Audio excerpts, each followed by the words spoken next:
Boy, Christmas brought so much joy. Couldn't wait for the presents and laughter.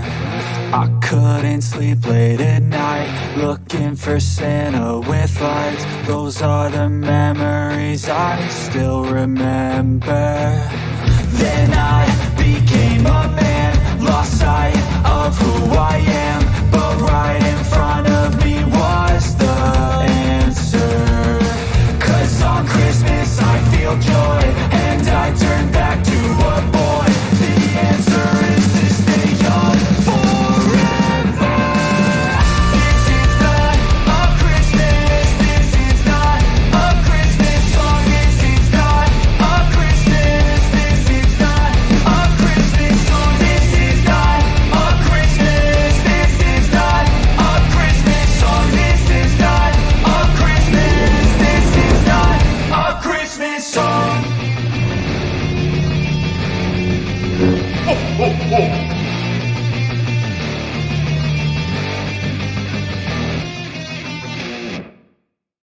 Hello, Star Wars fans.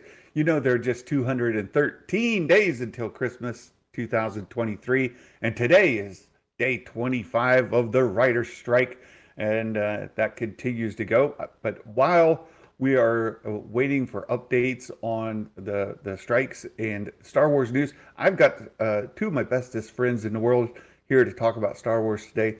I got Jason Ward and Star Wars Meg. Hello, my friends. Hello. How's it going?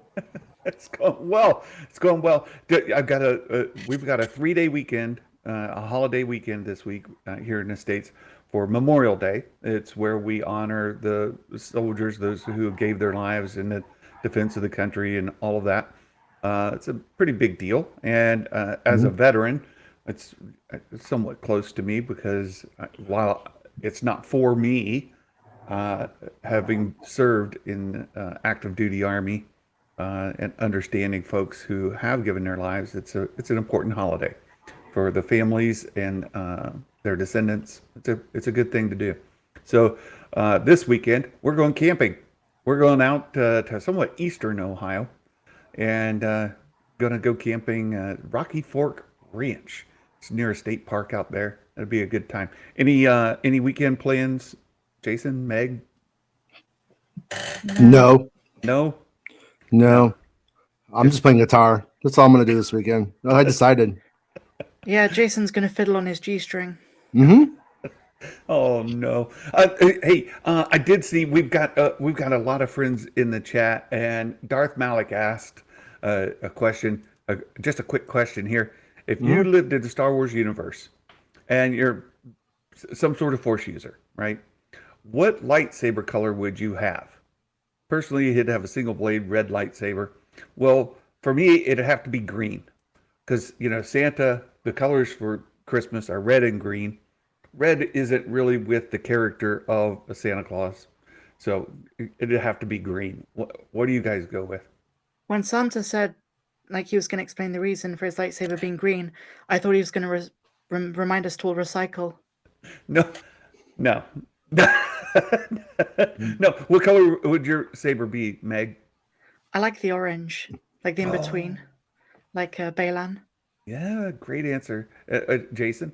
I would have probably sold mine. I'd sell it. I wouldn't have one. I'd just sell it. It's too dangerous. Like it's worth money. Well, I'd most definitely hurt myself with it. So do you guys like the concept of a gray Jedi, or does that, like, I'm not trying to pick on you who said that, but I mean, like, people say it. Oh. Like I just think it's kind of like a weird, like, it's like being a bad Christian. Well, it's what you know what I'm saying? No, it's like I'm just like the worst Christian. Yeah, like I say I'm a Christian, but I don't really believe in anything. I don't really do anything. I just do my own thing. Like it doesn't. Isn't that a lot of Christians? That's fair, but in terms of being like a Jedi, though, like it's like a doctrine and a philosophy, and George Lucas didn't like it. George Lucas said Grey Jedi's not canon. Yeah. I just think it's like it's nonsense. Well, it keeps coming up, and I've been seeing it in Twitter this week, everywhere, and it is a concept that Lucas has rejected outright.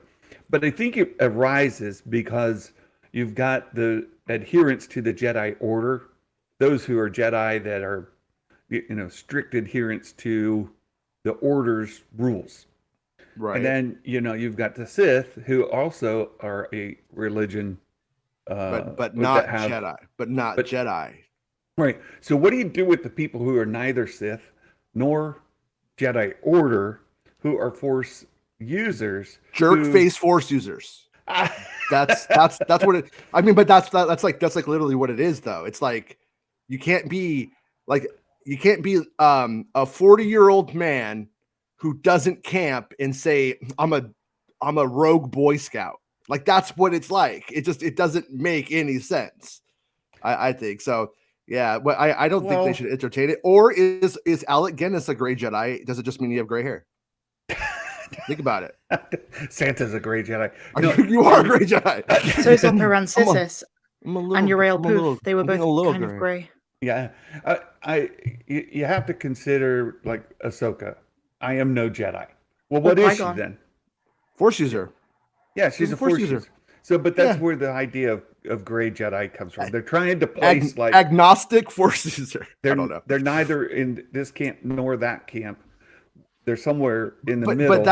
But that's the thing. See, that's just completely like binary thinking, though. Right. I'm just saying that the fans as a whole, right? They're like, what do you do with this category? Right. And now for those of us who are like, neck deep into all the lore and the rules and this. And if you're asking me what a gray Jedi or what if I'd be a gray Jedi, you are too, friend. Welcome to the conversation. Well, here's the interesting thing. Like, I know they say Ahsoka's not a Jedi because she left the Order and whatever, but to your average fan, she's a Jedi. They literally called the episode of The Mandalorian The Jedi. Right. The short answer is no. Gray Jedi is not a thing. That's it for me. Yeah. I get the idea of not belonging to the Order, but being a Jedi. It goes back to the analogy we're using to some degree. Jason is being a Christian, but not a part of the Catholic Church. Like there are a lot of Christians who aren't Catholic. The Jedi Order would be in this analogy, the Catholic Church. So what do you do with Christians that aren't Catholic? They're still Christians. But I think there's a better analogy here, but I don't want to say it. Uh-oh. I don't want to say it because when we talk about real world religion, people like when you talk about Christianity, you don't want to. What I'm saying is right. Let's speak on the Buddhists. Those little fat guys got it coming. Instead of it being various like denominations of Christianity, it's more like some follow Paul, but some just try to follow Jesus. Yeah, but the thing is like that's like that once again goes hardcore into the doctrine, whereas the gray says, "Oh no, there's a little bit of sprinkles of darkness. Well, it's white paint, and then now a black goes in there, and it becomes gray. It is tainted. It's neither good nor evil." And it's like that that's the problem where it's broken. Yeah, that's where it can't be reconciled. You can't be like I'm I follow Buddha, but I don't believe in enlightenment. That shit's dumb. I do bad stuff all the time. Like, it doesn't make sense. The reason I say Catholic Church is because priests in the Catholic Church cannot be married. For example, Jedi in the Jedi Order aren't supposed to be married. But when I was 10, he said he was my husband. Yep. Oh no, I'm kidding. Sorry. No. So if you were to use that parallel, right, and say, okay, what do you do with somebody who is a priest of a church or pastor of a church or bishop of a church who is married, who still follows Christianity? Well, they can't be Catholic, right? So when you start to look at these parallels, and again, there's some exceptions. My goodness, we don't want to get into the whole doctrine of the Catholic Church. I'm just trying to use it as a generalism that I think most people are familiar with. There's also a creed that many Christians adhere to, that mention being a member of the Scott Stapp. Of the Universal Catholic Church, not the Catholic Church under the. Anyway, we're going way off track with all of that, right? I don't want to go too far into that, but the point is, what do you do with a Jedi who leaves the Order? They get married. They continue to not a Jedi anymore. Not a Jedi. So that's terminology. Yes. Vanessa, it's the nice.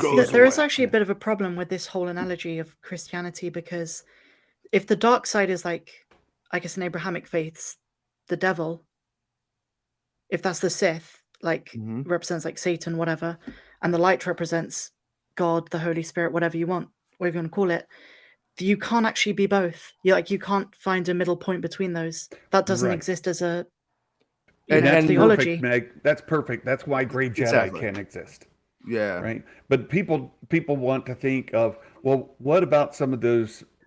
And so I use marriage as a starting point for a reason, right? Because that's a real world one that we could clearly see with the Catholic Church and priests.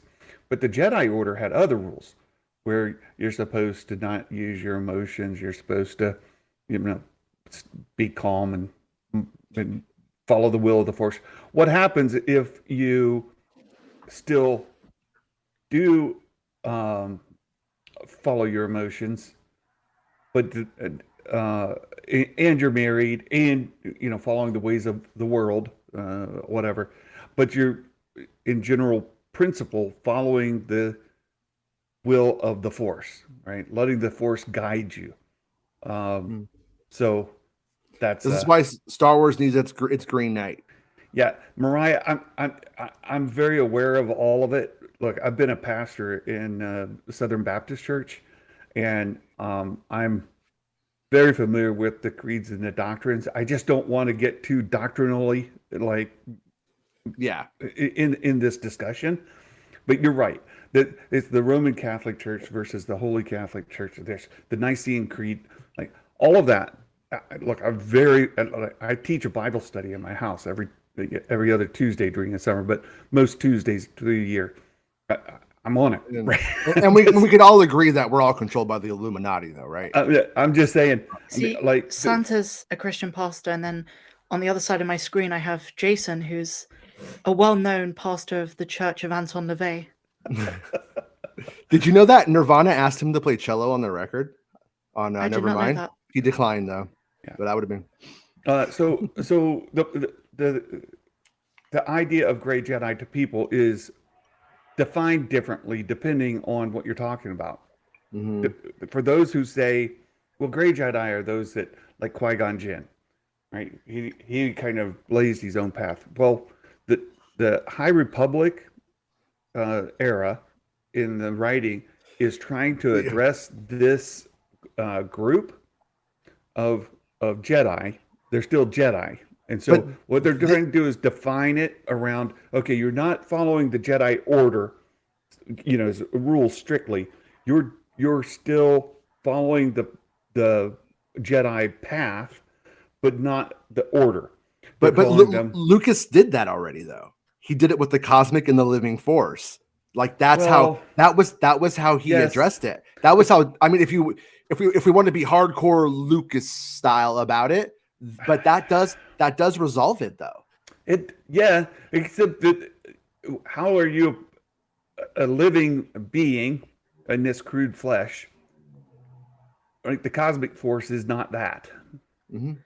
Yeah. So what if you're in the crude flesh, but you're not following the way of the Jedi Order? I'm thinking that in the big picture, because both Qui-Gon's kind of a failure and the Jedi were kind of a failure, but from the different ends of the spectrum, and the idea of balance and stuff like that is that you need to have both. You need to have your mind in the spiritual, and you need to, I mean, he got killed by Darth Maul. You forget something very important. Yeah.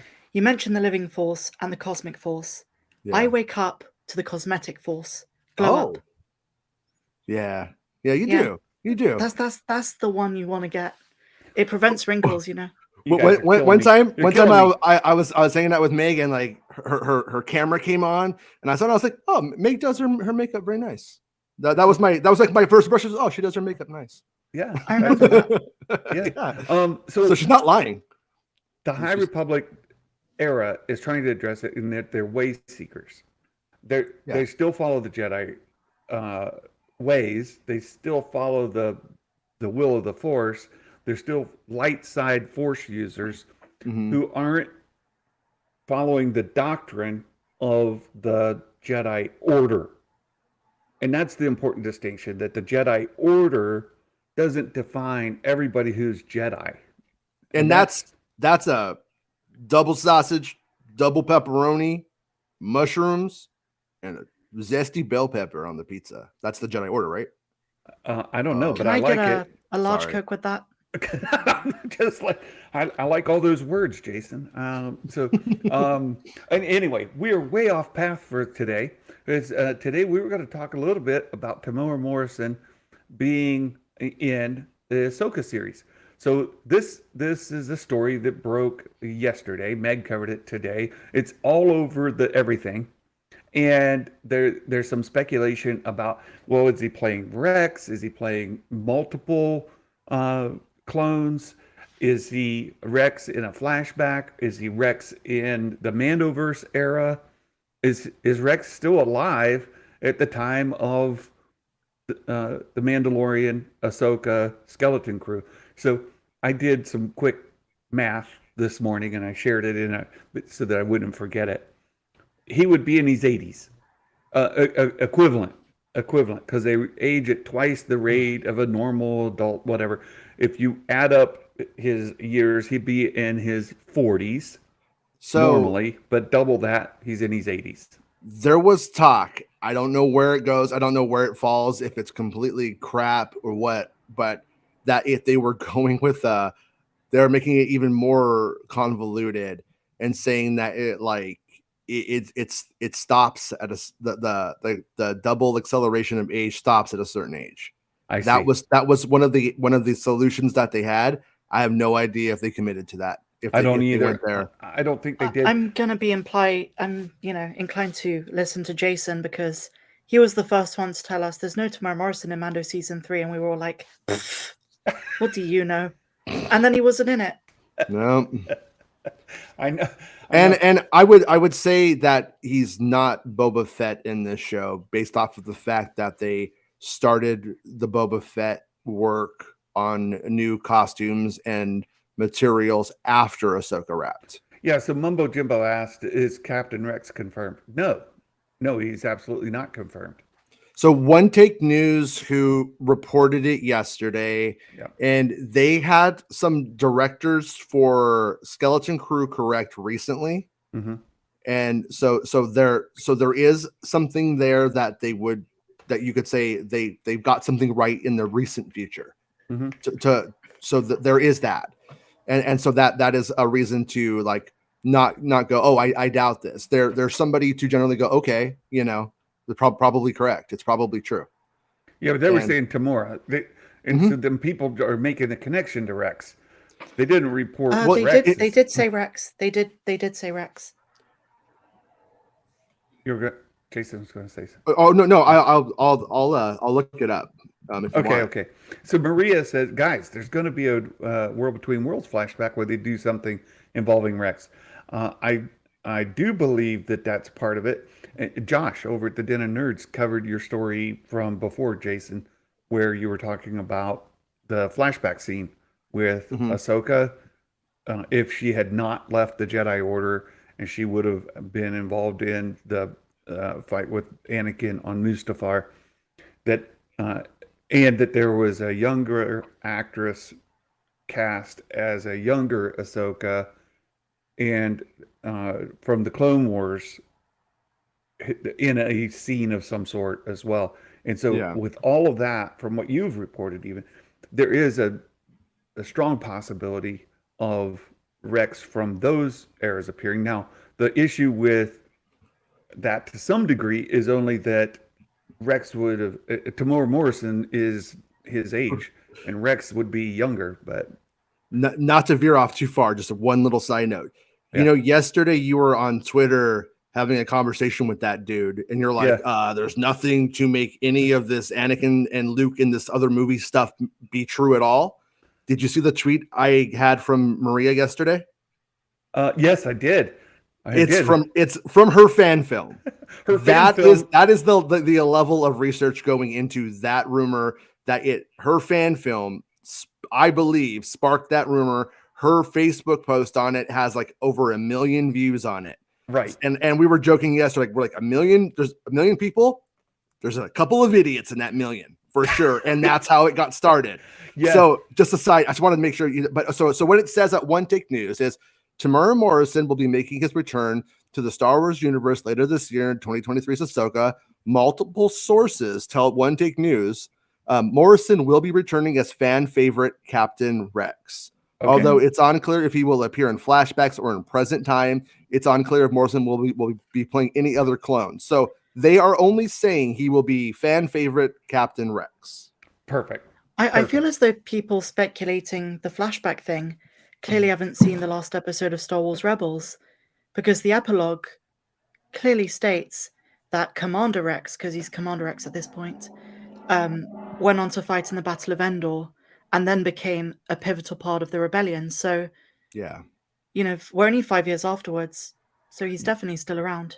Yeah, I think so. And in the other thing, for folks who aren't like as deep in the weeds as we are, and I'm constantly reminded because my brother is like, I don't understand half the things you guys talk about. I tried to watch your show, but you're just way too inside baseball. Mm-hmm. So Rex was the clone commander that was often with Ahsoka. And so when you get an Ahsoka series and you talk about Rex, it makes sense because Ahsoka and Rex are tightly paired together. Rex is a protagonist in the Clone Wars cartoon series, as was Ahsoka, Anakin, and Obi-Wan and Padme. So he's one of the big characters from there, and he and Ahsoka end up paired together a lot of the time. A lot. And then the other thing to note too is that we've been very general about the spoilers on the first 4 episodes of Ahsoka, which take place at a different time than the second 4. And in that first 4 is Republic business. You generally speaking is how it's been described. Mm-hmm. That's where he would be. He won't be in the back 4. He'd be in the front. Unless he goes with her. I mean, no. Yeah. I'm saying no because I feel like then it would have been very clear based off of these, because I've heard more from the back end than the front end. Meg, watch it. And so with that right there, I'm thinking that he's probably in one of the first 4 episodes. As same thing with like Zeb. It seems like I'm thinking that Zeb, like all of that world and what's going on post Return of the Jedi is dealt with the Ghost crew. Yeah, and I would say Rex is even tangentially a part of the Ghost crew. He does fall into that. When the Ghost is the Star Wars Rebels, the sequel to the Clone Wars cartoon series, for Santa's brother. Thank you for that. Yeah, and I know there's some others who tend to pop in from time to time, and they have no idea what we're talking about. So that's very helpful. Thank you. And Darth Malik says, I just hope it doesn't go the same route as Obi-Wan Kenobi. Everybody has their hopes up for something great. There have been, and I heard you talk about it on your stream yesterday, and I've heard other people talk about it. Some of the folks at Lucasfilm who have seen cuts of Ahsoka series are very, very strong on it. Now, granted, it's insiders, right? So how many of them are going to come out and say really negative things? But we have a lot of reason to be optimistic on this. And I think people said the same about the Kenobi show, though, like with the fights. They were like, this is going to be the rematch of the century. It's going to be epic. Well, and it was good. I mean, I thought the battles between Obi-Wan and... That was Kathleen Kennedy selling it before they even filmed it. She was calling it the rematch of the century, and that kind of like started it. But the thing about the Ahsoka series itself is once again, normal people, meaning not hardcore Star Wars fans, aren't really sure who she is.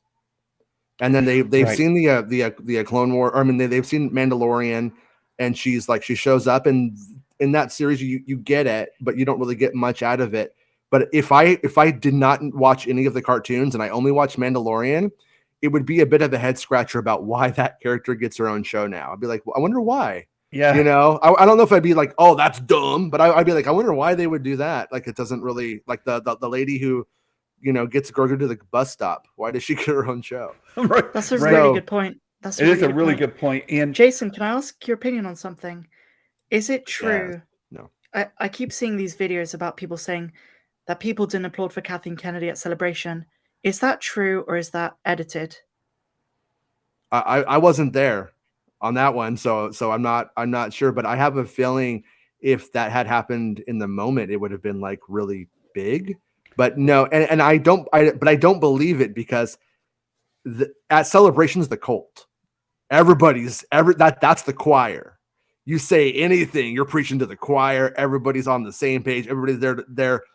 People don't fly to other countries or travel to 4-day events unless they love something. And that's why you don't see most of the YouTubers at Celebrations. Well, and I mean, the coverage I watched, she had, if you were to put like the applause meter, like 1 to 10, 10's like off the top, her applause meter wasn't at the top, right? But she had applause. It wasn't like it was a 1 or a 2. It was maybe a 6, you know. But which is not bad because it's like Obi-Wan Kenobi comes out, then people are like, oh my god, it's the guy from the show I like, the TV, it's my hero. Right, it goes some 10, form of that. Right? Yeah. It's happening when the stars come out. She's not a star. Right. That Maria's right. She got applause, not as much as Diego. Or Tony. Right. That's exactly. Okay, but can I say something about Tony Gilroy? Every British person at Celebration this year was like an Andor diehard. You had all of these people dressed as the One Way Out prisoners. Mm-hmm. And like, so I think that was Tony Gilroy got a reception that no one else got that weekend. Yeah. So to go back just a little bit about who Ahsoka is, and your point, Jason, I've mentioned before, one of my best friends in real life that comes to my Bible study, and our kids were raised together, right? We've known each other for a very long time. He read like all the EU books up to a point when they killed Chewbacca. He's like, okay, I'm out. And then he didn't watch the animated series. It's just not his thing. And he killed Chewbacca. He's like, this is dumb. I'm throwing it away. Right? He's out. Right? But huge Star Wars. I was out by then too at the books. I was like, oh, these are a huge Star Wars fan. But he hasn't watched any of the animated shows. It's like, those are for kids. He's a grown man, a deputy sheriff. Like, cartoons are for kids. I'm a cop. Come on. Been a military, police, active duty army, all of that. He's like, I don't watch. I just don't care about it. So as the Mandalorian was going on, loves the Mandalorian, right? He loves it. And I knew Ahsoka was coming into What? Into the second season. And I said, if you want to know who this lady is, you need to go back and watch the Clone Wars and Rebels. And he was very reluctant. It took me plenty of coercing to get him to start watching it and to keep pushing him. So I'm just going to say I like it so this guy leaves me alone. Well, you made one mistake, Santa. You told him to watch the Clone Wars. It's all about Rebels. Well, that first season of Rebels is rough, but he worked through it, and the point is, look, this guy loves Star Wars, and has spent a good amount of time consuming Star Wars outside of the movies. He didn't know who Ahsoka was. What are the chances that anybody who's watched, just watched live action stuff, the movies and Mandalorian, have any idea who this lady is and why she's getting her own series? So it's a very good point, and something worth bringing up. Another thing worth bringing up in that, since we're on the topic, is who's this dude, right? This dude, Thrawn. Now, if you've not watched the animated stuff and you haven't seen those things, then he's from Avatar, right? I've seen it. Yeah, he's that's He's Jake What's his Sully name? stoned. Look at the red Jake eyes. Sully. Yeah, stoned. You've heard his name mentioned, but you've never seen him before. Yeah. So You know who that is? That's Cad Bane. He's got a suit now. Oh yeah, that is Cad Bane. He doesn't have his cowboy hat because it got shot off in Book of Boba Fett. I know my Star Wars, you guys. And he grew a nose. You remember last time he was like, Yeah. you said guys are something about a terrible. nose. Well, that nose is a disguise because he's undercover. I think it's Elon Musk. That makes sense. I've seen the pictures. There's evidence to Oh, support that. Twitter blue. Now it makes sense. Yeah. I get it. Look, if you would like to know more about this guy, I am going to start covering this book, the 2017 Thrawn novel. I'm going to start covering it on our Patreon. So I have opened Patreon for 1 free week of membership. If you're not a Patreon supporter, you'd like to check it out. I have the entire Plagueis novel on Patreon, chapter by chapter. You can go through and get my commentary on it and listen to it, read it, all of that. You can do all the things. We're going to jump into the Thrawn novel very soon, like next week, and we're going to just do it from a commentary perspective. So you don't have to listen to like 17 hours of Thrawn. We'll cover each chapter by chapter, give you the ability to read it and get some thoughts on it. But those should be like 10-minute sections or less. So if you would like to learn a little bit more about Thrawn, who he is before the Ahsoka series, join our Patreon. You got Who a is he? week. What's he like? What ice cream does he eat?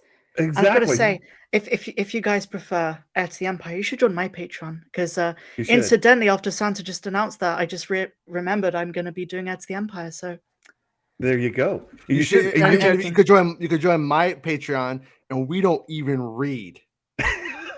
That's right? for nerds. That's, Jason wins the internet. He does. He does. Because what kind of idiots, nerds read? No, right? I actually have a request from you, Santa. Yeah. When we get into to Ahsoka country, Yeah. and that time comes, and Thrawn starts showing up, and he's coming on. I want there to be like a segment that you do every week that is like, this week it acknowledged that thing from the book, or it didn't. And I'm mad because well you don't have to be mad. Yeah. You don't have to be mad, but you have to. But like, if there's like a point where like, oh, obviously they should have been talking about the Sith ascendancy, or I mean the Chiss ascendancy, and then they don't. Then you're like, okay, so because because at that point, that's when we'll know, like, oh, we need to go back to it. I need to go read these books, or we know Santa wasted his time. I think. Look, For I think us. if you want to read these books, it's fine. Yeah. But I can guarantee you, Dave Filoni is the only person at Lucasfilm who's actually read any of these books. I bet Jon Favreau doesn't even know what this book is called. Yeah. He probably wants to put Spider-Man in Ahsoka. There you go again. I'm sorry. After Lizzo, I can't take him seriously. I know. And thank you, Matt Risman, for putting the Patreon link in there. I appreciate it. And this is what we're going to put on the cover of those videos. We've got Thrawn and Santa. We're going to read through it. And coincidentally, for those that don't know, this book kind of coincides with Rebels. It opens up like towards the beginning of it is right after Thrawn has his encounter with the Bendu. So if you watched Rebels, you know when that happens in the story. That's when this book is happening as well. I think Thrawn should have kicked the Bendu. It would have been pretty funny if he kicked him. He was like, "Kai, you piece of crap." Well, he tried, but that didn't work out. So Yeah, well. his little gun out. Didn't he have like a little pistol out? He's like, "I got you. Yeah. I've got you in my sights, Didn't Bendu." work. Didn't work. And there's some great quotes in there as I've been going back through it, preparing to cover this, that I think a lot of people don't understand who Thrawn is, and we're going to talk about it. And so, Jason, I take your challenge when we get to Ahsoka and we get there. Is this characteristic of Thrawn from the novels or not? Should this have happened or not? We will discuss that as we go. So absolutely. So I wanted to. You know what's going to happen is like with the Ahsoka show, they're going to explain to you Thrawn in like 5 seconds. Right. So here's our Patreon. There's a section on here where you can ask questions. We'll address it on live streams, or if it's appropriate, or you can suggest topics for us. And then the other is this is new. This is 1 free week of access. And I just finished the Plagueis novel, so there's the epilogue. All of the chapters are there. You can work your way down through Plagueis. So there's that. I forget that Patreon now gives us the option of free trial. I might do that as well. You should. Not Jason though, because he doesn't read. No, I won't read. I'm not reading right now. So one thing I just gotta throw this out because this has been on my mind, and you're the only two people that I could say this to. So the Wikipedia for Chiss Ascendancy, I was reading this. I was at Taco Bell the other day. I'm eating some tacos. I'm like, I'm gonna look into the little bit of this Santa crap. That's what I said to myself. Okay, I'm kidding, but I looked it up, and it's all the Chiss Ascendancy is known as the Ascendancy was an aristocratic oligarchical nation of the near-human Chiss located inside the unknown regions of the galaxy.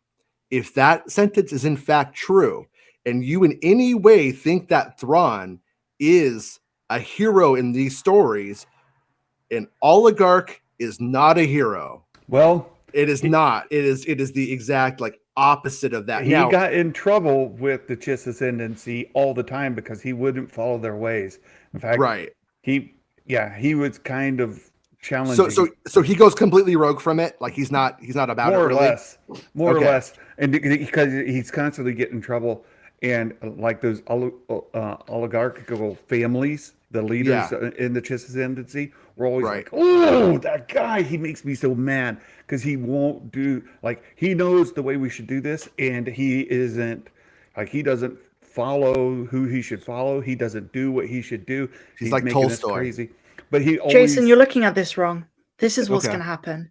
They might mention Chiss Ascendancy once in the entire Ahsoka show. Yeah. Then there's going to be an Ahsoka sticker book that comes out with a 5-sentence thing with Thrawn's sticker saying that he was part of something called the Chiss Ascendancy.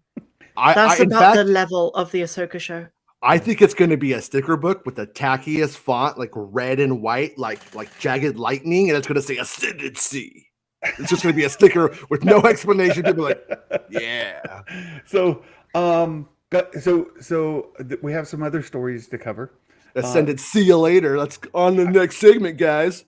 Next segment. And Meg, you covered this as well. Kenobi season 2 apparently is not on the radar. It's not something they've been really thinking about. And I can share this. There's people have covered it. I picked this one for whatever reason, but it actually came from this podcast, the Dagobah Dispatch. You can go to the podcast. You can listen to it. They got an interview with Kathleen Kennedy. And what? The Dagobah Dispatch? They did. Just a little Star Wars podcast actually got Kathleen Kennedy as a guest. Wow, she's really of the people. She is. Wait, it's an Entertainment Weekly podcast. Oh, okay.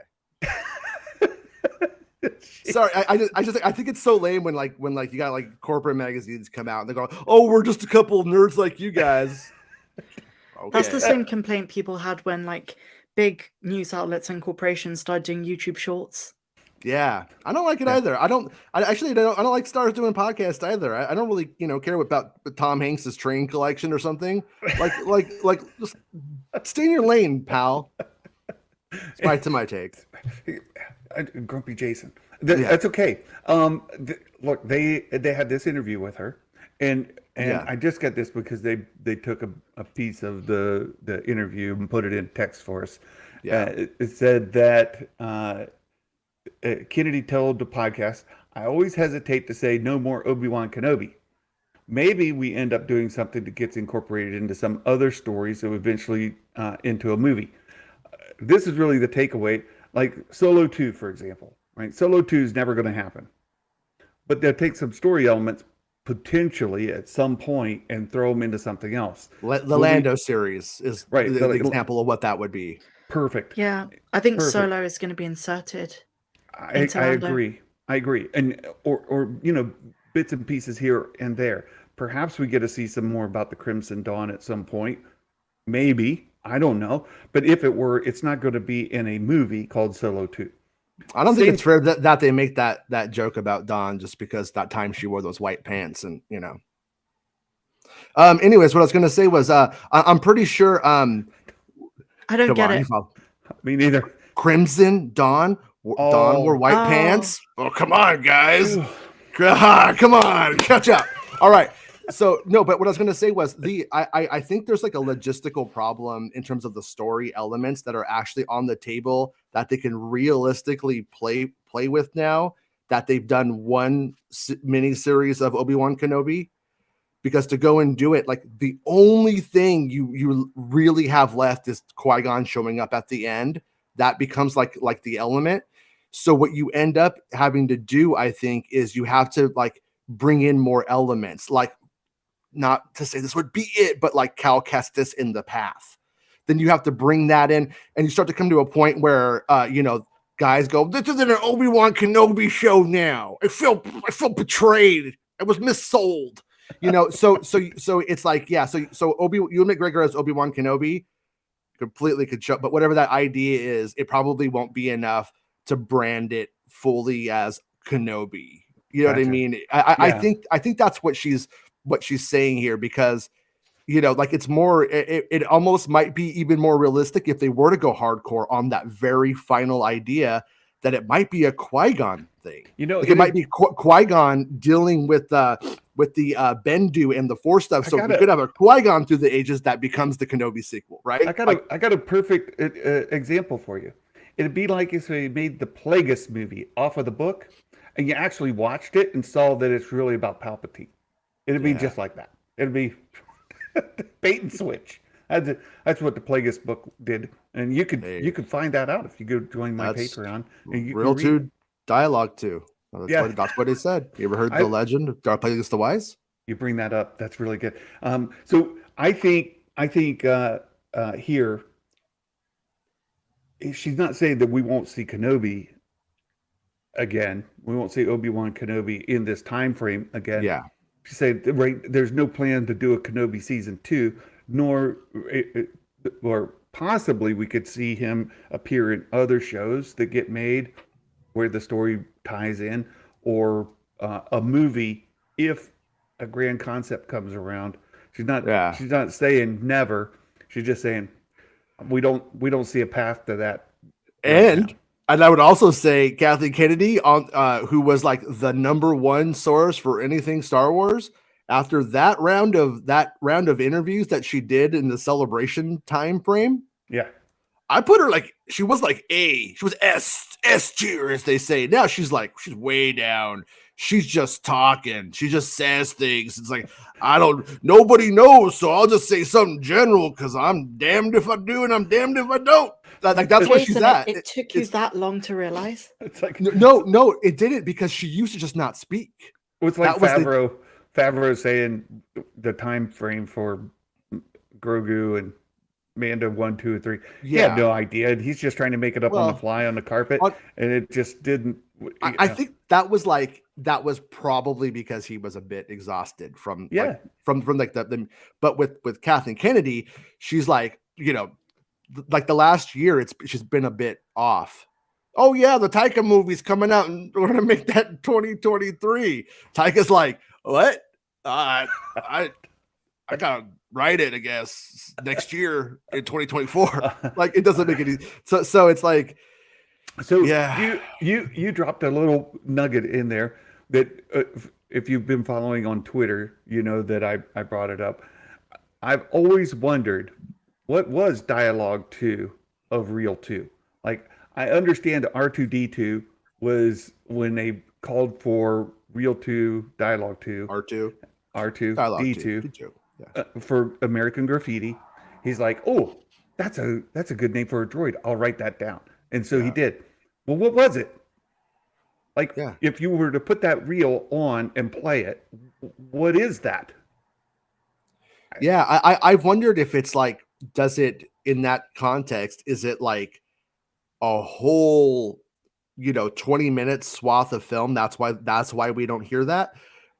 or is it like, you know what I mean? Is it like, Yeah. or is it, But excuse me, or is it just like, you know, Bob Alpha or whatever going, hey nerds, you know what I mean? Like, or something like that. right. Like, yeah. I just dying to know. I know the history for R2D2.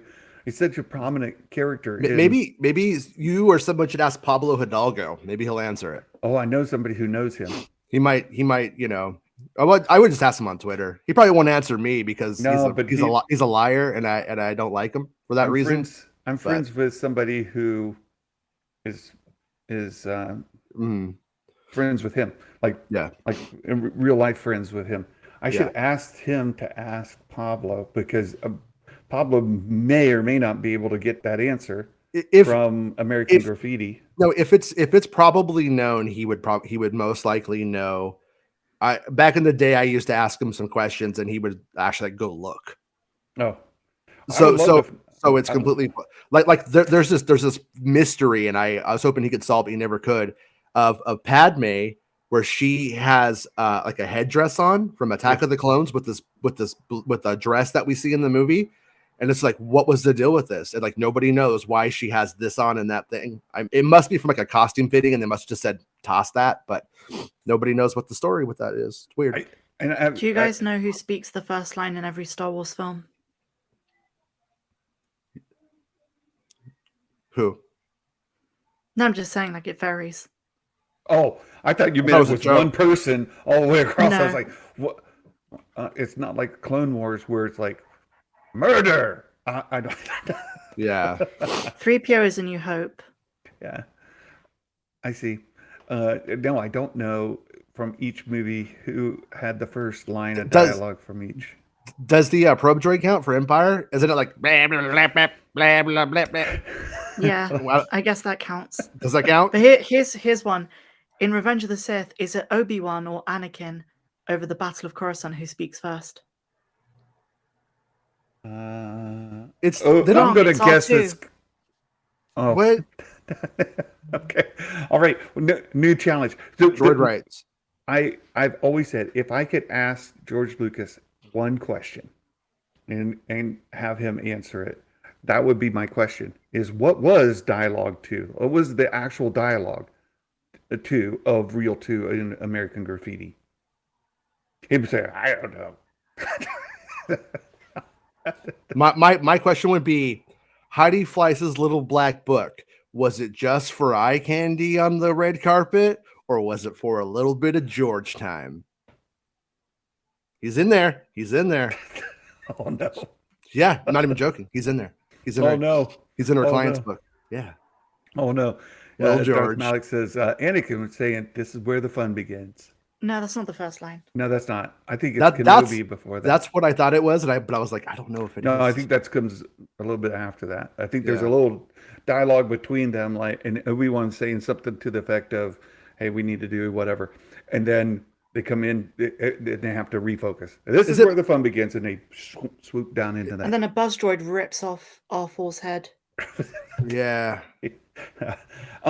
We voted for him too. We voted for. Did we vote for R4? No, we voted for the gold one that replaced him. So it's actually that's also R4. It was R4 P17, and then it was R4 G9. Yeah. Good recall, mate. Yeah. Mark Hamill also gave some news that Meg covered today, and he's having a baby. No. I pulled it up here on Star Wars Newsnet. It says, people say, oh, now you're going to be able to do a whole series of Luke post Return of the Jedi. Mark says, I don't think so. First of all, they don't need to tell those stories. But if they do, they could get an age-appropriate actor. I disagree with him vehemently on a couple of statements in there. Right? Particularly, they don't need to tell those stories. Wrong.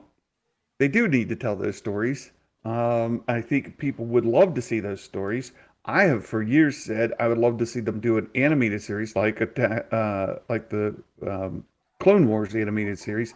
I would love to see an animated series that covers the time following Return of the Jedi in into when we see him next in The Mandalorian. I absolutely would love to see that time period covered. 5 years, it'd be beautiful. It'd be perfect. But also Return of the Jedi and The Force Awakens, just that whole 28 years. Yeah. But I do think the fans who like Luke in Legends, apart from Heir to the Empire, I think The Last Jedi was just as crazy for his character as some of the other stuff like Dark Empire, where he literally bows down to the Palpatine clone. Right. Well, yeah. I think yeah. Luke is crazy in everything after Return of the Jedi. When it comes to the time between The Mandalorian and The Force Awakens, so we can break the time in two pieces now, because The Mandalorian happens about 5 years after.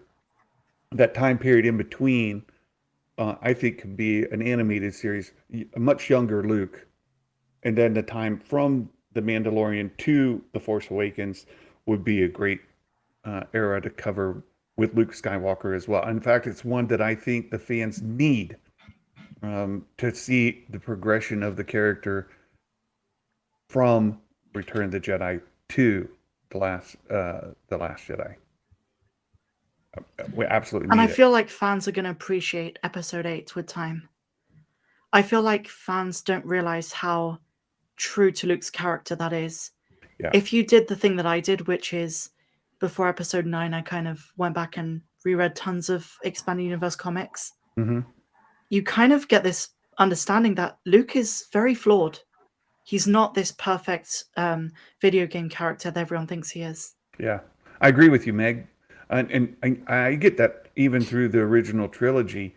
Like, and Yoda explicitly says it at one point, right? Like, you need to unlearn what you think you know. I mean, you can't because you don't believe, right? Like, he's got a lot of character things that he needs to work out. And when he leaves Dagobah to save his friends in Cloud City, then he's again proving the point, like, you're too passionate about your friends than this. And again, this becomes a big slippery slope. We talk to how do we get to Last Jedi, Luke, then?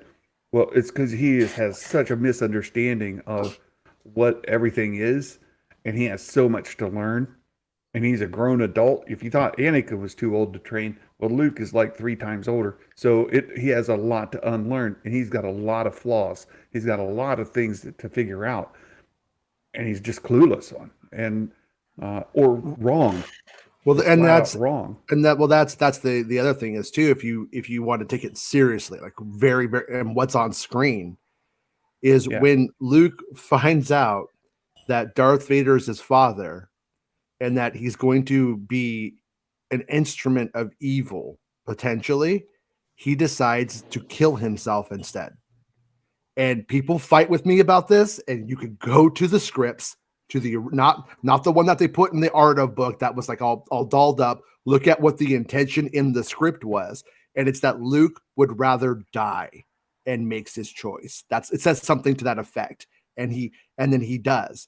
And then that's not unlike later on when he messes up and then figures out this bad thing, this instrument of evil is happening. He's like, I would rather just die than play a part in this game anymore. It's the same impulse, but in both moments, he comes back and becomes a hero in them. And that's the part where you got to follow the progression. You got to follow the arc, not the moment of the thing and go, that's it. It's about an arc. And so, yeah, it's like there's a lot of people that go like, oh, this movie's saying to let the past die. It's like, no, the bad guy's saying that. Exactly. The good guys are saying like, take they didn't what you watch love. the second half of The Last Jedi. Luke projects to Crate. Yeah. He does the most Jedi thing in his training. Just as he threw down his lightsaber against Palpatine, he's protecting Leia. He's giving the Resistance time, and he's saying, I will not be the last Jedi. The rebellion is reborn today. Amen. And it's what Obi-Wan Kenobi does for them in A New Hope. At the very end, the kids are playing with the action figure, and they're telling the stories of the toy, and they're retelling the legends of Luke Skywalker. He's the hero, and he absolutely saves the day. And so, Yeah, I agree with you. Heroic hegemony is what I call it. But yeah, Ooh, it's true. nice. It's true. Darth Malik asked the question: do you think the Bane trilogy should be adapted into a film trilogy? Personally, I read the Bane trilogy recently. Not a biggest fan of it, to be honest. I don't like stories where the bad guys are the the protagonists or the champions of the book. I just don't like them, and I like the Thrawn books. So there you go. But no. But what you're saying is something that they have. Lucasfilm itself is having kind of a little bit of a problem. Like right now, Indiana Jones is coming out, and without getting into like spoilers, Indy's down on his luck when this movie begins, and there are people literally rejecting that, which is actually very unformed to the trope of Indiana and Sierra Madre, the treasure and stuff like that. It falls into that whole thing correctly, but those moments, people remember the highs. Remember, like John Williams' leitmotif playing in the background and this thing, and they're walking out. So like they have a problem where they got to make you feel good. And the Bane thing, like an anti-hero kind of story, is it going to make people feel good? Now, what I would love to see it. Whatever it happens to be, like I think it would be fascinating. But would it be a pop choice to commit to 3 films? The idea is in reality, probably not. No. But let's see how Acolyte goes, because Acolyte seems to be the answer to the problem in a weird way. Of what we're talking about is like, how do you make something kind of evil, but then in like when you hear like the Frozen meets Kill Bill, that might be it's a kind of a joke, she says, but we see where it meets, and that might be the answer to like how they move forward with this kind of stuff, which is giving I'm with the Jason villains on this.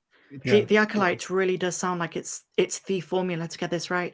And I know there's going to be people who are going to hate it from the get-go just because of outside factors. But I honestly think it might be one of those shows that if you give it a chance, it might be the most refreshing take on Star Wars we've had. I agree with you. The potential's there. Now, what I said about Darth Bane, would I still like to see him in a series? Would I like to see his character brought into canon? Yes.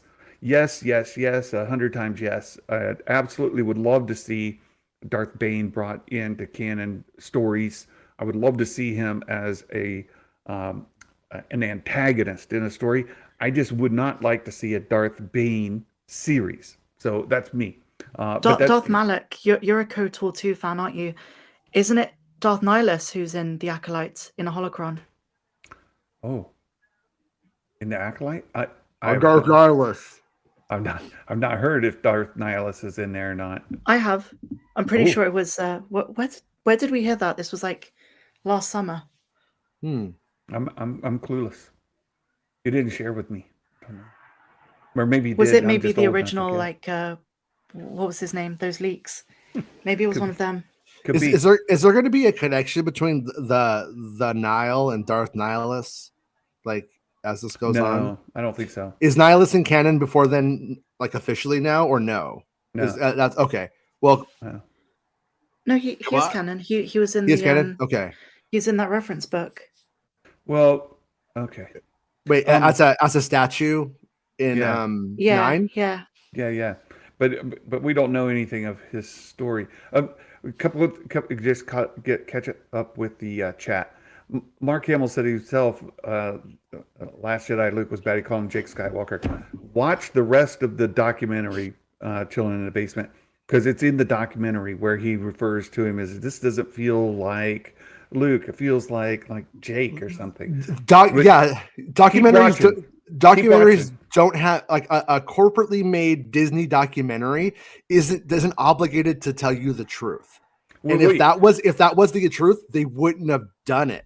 It was in there. He said that. No, I know, but the thing about it is it's a paragraph when you get down to it. And the point is at the end, he goes, then I understand what Ryan's doing, and it comes together. I didn't have the vision that Ryan and so that part is what's missing. Yeah. So it's taking a sentence. It's thesis driven research by somebody who's trying to mislead you about what his point was. And Jason, you know where everyone got this is in that 8-minute compilation which is like Mark Hamill warned us about The Last Jedi. Yeah. And notice how you never hear the end of the sentences, because this reaction was definitely Mark Hamill's reaction when he first read the script. Right. Before he understood the vision, before he negotiated some things with Rian Johnson on set to be like, well, what if Luke does this? And when he saw the final product, he had a bit of a change of heart, even if it wasn't how he saw his character to begin with. And it was actually Bespin who revealed Nihilus, Malak, Revan, and Bane in the Acolytes. Wait, no. Bespin was citing that, but that ends up being BS. We were just talking about that. I believe that was a story. He cited it, and he was like, yeah, I don't think any of that stuff ended up going anywhere at all. And I'm pretty sure I could be wrong, but we just talked about it. Bespin, why aren't you in the chat, you idiot? Fair enough. I mean, I'd love to see some. You're right, though. I remember that. Sith Lords that we know, but yeah, me too. And Darth Malak, he says, I would love to see it made into a 3-season show, high budget to cover the books. More to you, and I think your opinion is shared by many. I am just not of that cut. So there are things that I like, most of you don't. There are things that I don't like, most of you do. And one of the things is the Plagueis novel. Not a fan, but like Meg loves it, and many of you probably love it too. But it's one of the I love anything James Luceno does. I do. I think it's good. You're right. It is more of a Palpatine book. But it is. Yeah. But I could get over that. Let's see. Yeah, everything is taken out of context in the name of cognitive dissonance. That's Star Wars. We had this conversation about Kathleen Kennedy's comments on the Jedi Order and how Rey is going to rebuild that. And I think people took what she said completely the wrong way, because she was like, we're asking the question of, does the galaxy want the Jedi? And people said, well, she's basically saying that we don't need the Jedi in Star Wars anymore. And it's like, that's not what she said. Yeah. So I have to stick up for Bespin, or I will literally get bitched at all day on Fortnite, you guys. Like, he's my Fortnite wife, and I can't deal with that. I went and found it on Bespin Bulletin according to the Disinsider show. Okay. That is the source, not Bespin, the Disinsider show. Okay. And none of that is true. Okay. So was Bespin just reporting on it? Yes, yeah, he cites them. Fair enough. Yeah. Chilling in the basement, I said I saw those quotes too. He acknowledged this. Just because he acknowledged Ryan's vision doesn't mean he liked it. Go read what a lot of what Mark Hamill has said since, saying that Ryan has given us a beautiful movie, told a wonderful story for Luke. Go on, and there's some quotes where they wouldn't use that, Chillin. They wouldn't. If he said, I hate Rian Johnson, he's a piece of crap and his movie is no good, they just don't use that. They don't have to use, they wouldn't use that if that's what he thought. Disney will lie to you in the marketing of their movies. Like, that's all they do. We're all family. Guess what, Chillin? They're not all a family on set at all. He is a Last Jedi fan. 100%. And there's one Rian Johnson quote that gets misused so often. You've probably seen this, where people say The Last Jedi was divisive because Rian Johnson said like 10, 15 years ago that it's more exciting for him to make a movie that half the audience love and half the audience hates. That is often put together with his vision of The Last Jedi. But if you watch the behind the scenes, Rian Johnson is very, very passionate to make a film that people love. Yes. That's 100%. I really do encourage folks to go watch the documentary of making The Last Jedi. Watch it. Just watch it. And and it'll do a lot to inform you on how that movie was made. And it's docudrama. Mark is trying to sell this idea they were going to kill Luke Skywalker. Me and I couldn't do that. I love him. He's my character. I've been with him for so long. Oh, it was difficult, you guys. It's all BS. And there's a thing in PR, and it's never reiterate the opposition's message, because then you're hearing their message twice and Yeah. yours once. That's Yeah. that's the rule. But when they made that documentary, this opposition, this YouTube discourse thing hadn't popped up. So, and being cognizant of this, they've now taken that and they're using it in the exact reason that the PR people say don't do that. That's what they've done. But they were the documentary was part of a discourse they didn't know existed yet. Yeah. And that's Yeah. how we end up here. And- I mean, and it's okay to not like the movie, for the record. I'm not saying Yes. you should, but just to go with the Mark Hamill's on my side thing, I don't think that's not that. Yeah. And this might just be me. That. Oh, sorry, Santa. No, I was just going to say the exact same thing, Jason. Like, if you hate The Last Jedi with a burning white hot passion, Have fun. then I am perfectly okay with that. Mm-hmm. I am not going to criticize you at all for I having got that better stuff to opinion. do than care about your feelings on that movie at this point. Well, 2023, and I'm not going to try to change somebody's taste. Yeah, or I mean, it's been opinion. like 5 years now. You Yeah. either like it or you don't, Or you right? don't. Yeah. Yeah. So go ahead, Meg. Sorry. I was just going to say, this might just be my view on things, but I don't understand people who see Luke as this infallible, cannot fail in life superhero. And I've watched like a million of the If I Wrote The Last Jedi YouTube videos, Mhm. and they all seem to miss the point of Luke's character way more than Ryan Johnson did. Because to me, it was like, I've seen men in my life, uncles, my father, tons of people, and the human experiences at any age, you can always learn something in life. You can always fall and have down moments of your life and go through some terrible things. And to me, it was more exciting to see Luke be human like that, and to have his old master Yoda give him that hope again, just like he did in The Empire Strikes Back. It's too big. I can't do it. He gets frustrated. He has that anger in him. It's so consistent that all these years later, after what happened with his nephew, he feels this way. So I don't understand these people who wanted, when Rey gives him the lightsaber, to take and be like, thank you, let's go defeat the enemy. Like, that's not exciting. That's not Luke. Yeah. I agree. Hey, I've got a couple of fun things to do to wrap up the show. One, I just got this earlier today from Disney saying they have this Ezra Bridger second lightsaber, Legacy lightsaber hilt. It's $170 for pre-order. 169 because Filoni said 69 dudes, and they're like, okay.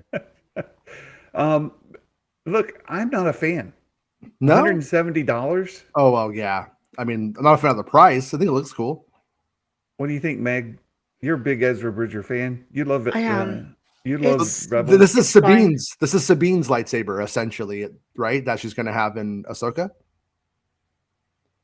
Not sure. No. Yeah. I think Natasha said it's not. And She said it's not what. wait, no, you're right. Yeah, of course. Sabina's Ezra's lightsaber. What am I Yeah. talking about? So- Yeah, it looks Yeah. fine. You like it? Not for the price. Not for the price. It does suffer from that thing that all of the adapted cartoon things are having at the moment, which is that doesn't look lived in at all. I don't know. I think that there was a time when they would do the lightsabers like weathered and then like pristine.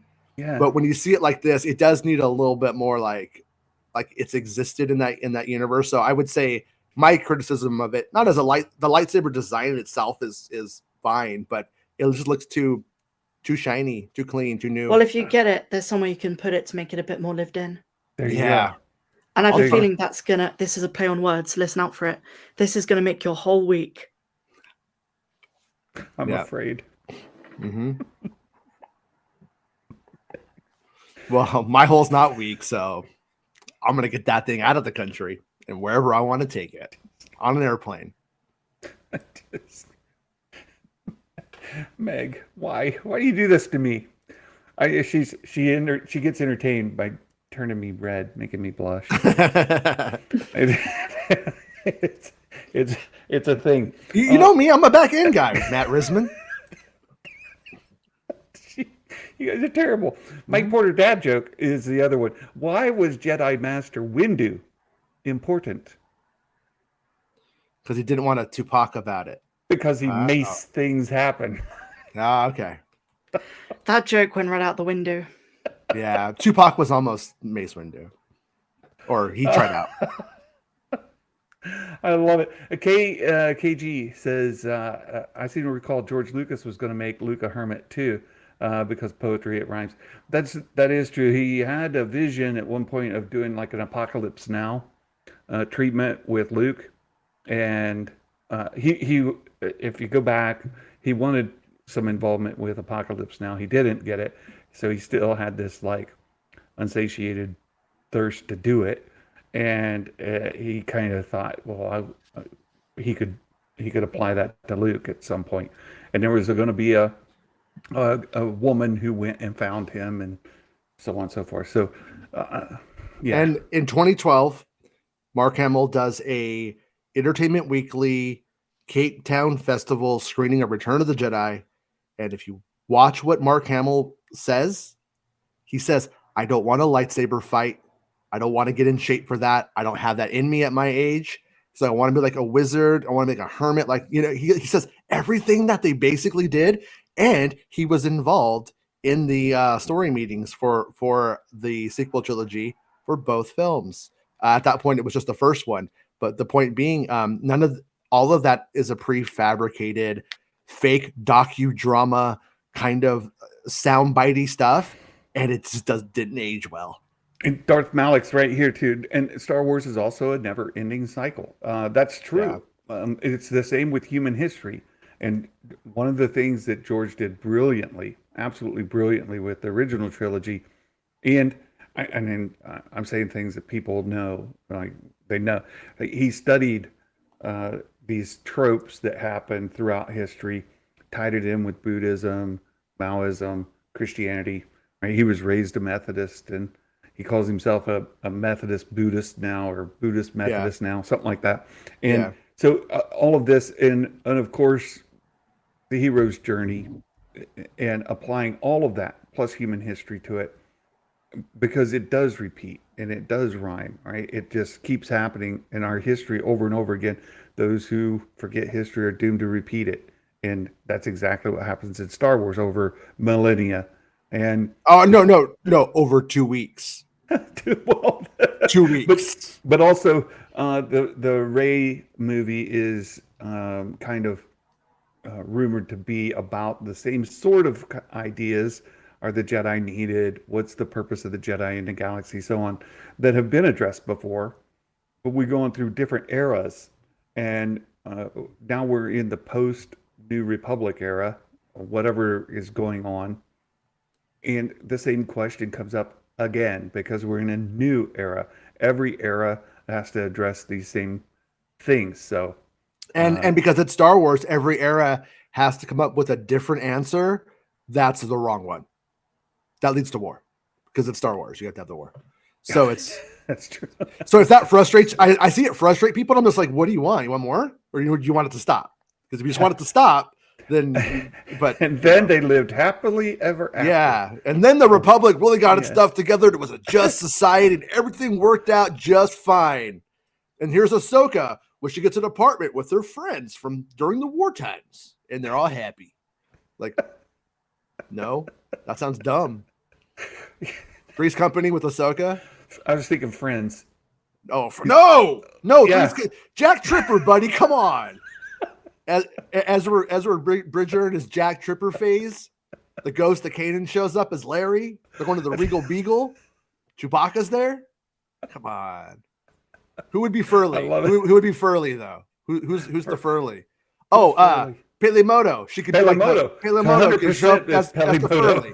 Yeah, exactly. You got it. All right, I'm into the star piece idea. Yeah, Meg's completely lost. She doesn't know what we're talking about. I have no idea what you're talking about. Oh, come on. Three's Company was a British show first. You're supposed to know this stuff. It's your heritage. I've never seen it. I thought Three's Company was a dirty thing, but well, it kind of was. It's a play on that, but it's not. When I was 4, I liked Terry the nurse. Yeah. I'm thoroughly sure of it. Like, fairly sure of it. Yeah. I got it. I understand. Only for Well, this has been fun to hang out with you guys today.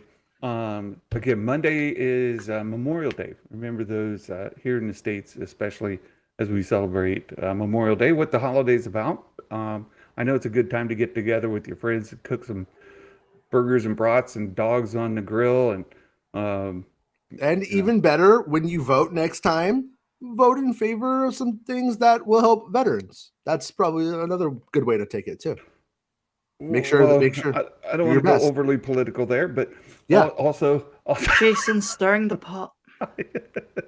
Also, just to say, it's about those who have sacrificed. That's what their lives. Those who have passed away. It's not for veterans. There's Veterans Day for that. Yeah, but it's not Independence Day. It's Memorial Day for those who have fallen.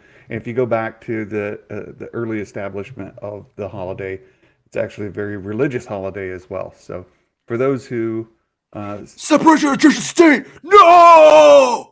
Right. Sorry, I'm just stirring the pot, Santa. I don't mean anything. I know. I think it's true of both of our countries that our veterans deserve better treatment. Yeah, it's been a big problem here as well for many years. It is, and again, I'm going to go political, but it's a thing where if you're going to commit your nation to war, you're committing yourself to care for the people who are going to fight in that war when it's over. Yeah. It's not about just winning the fight. There's a much longer commitment you're making to restoring those people to whole who are you sending into harm's way. Or acknowledging that they're never going to be whole and that they need now you owe them. So making them whole is making them whole may be a lifetime commitment. Yeah. Right. So understand that when you're doing that for the world leaders who send their people in to war, understand and that's the thing that they don't do, and it's something that they need to do is consider the lifetime commitment you're making to those who are sacrificing. So anyway, we've gone way astray. But Jason makes a good chili. Thanks to Chainsaw Massacre Part 2. It was people. Camping.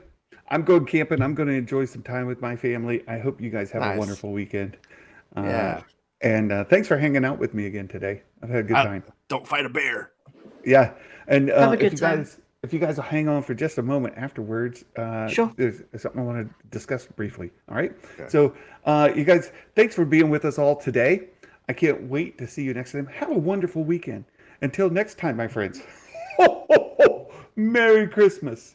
And may the Force be with you always. Bye-bye.